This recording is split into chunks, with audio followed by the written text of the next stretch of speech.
We are witnessing history. Rarely before has a hurricane barreled forward with so many major American cities in her path. Irene is roaring up the East Coast tonight. The hurricane's eye is moving into Virginia. You're looking live at Nags Head, North Carolina, pummeling that region all day. And now the view from another perspective. You can see from space that is the angry swirling high above Earth tonight. And this evening, Irene is a Category 1 hurricane. Winds of 80 miles an hour, gusts well above 100. But meteorologists do warn, even though she is a Category 1, Irene is very large, very slow, swirling over some cities for 12 to 18 hours straight. 10 inches of rain already have fallen on North Carolina, many areas bracing for storm surges of 10 feet. And at this hour, at least 4 people have died. More than 750,000 have lost power. 2.3 million have been ordered to evacuate. Sam Champion with the track right now. He's standing by in a moment, and so is our team of correspondents and ABC stations in the path of this storm. But we begin here with ABC's Matt Gutman in North Carolina tonight. Matt, good evening.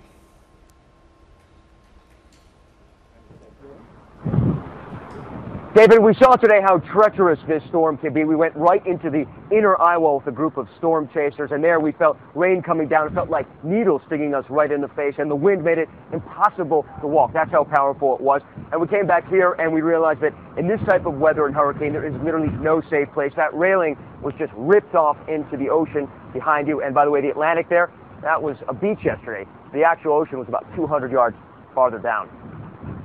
Hurricane Irene exploded into North Carolina today as a Category 1 hurricane, blasting wind and rain.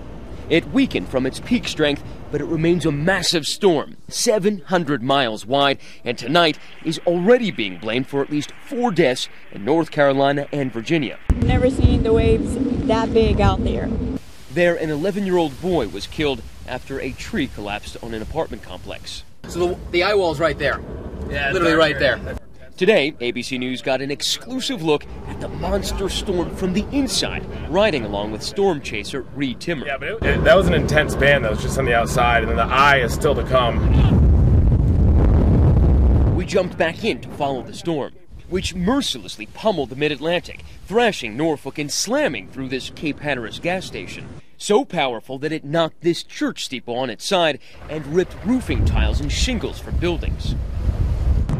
And those fierce winds piling up tremendous amounts of water. Look at the waves in Palomino Sound, normally flat, now swallowing a house and this boat, and forcing a dramatic rescue on the Chesapeake.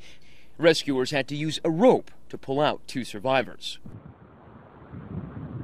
And David, we're just coming out of the front end of the storm, haven't even yet been hit by its tail end, which when it comes could bring even more rain, up to 12, maybe 15 inches. And that is going to increase the massive amount of flooding that we've already seen here.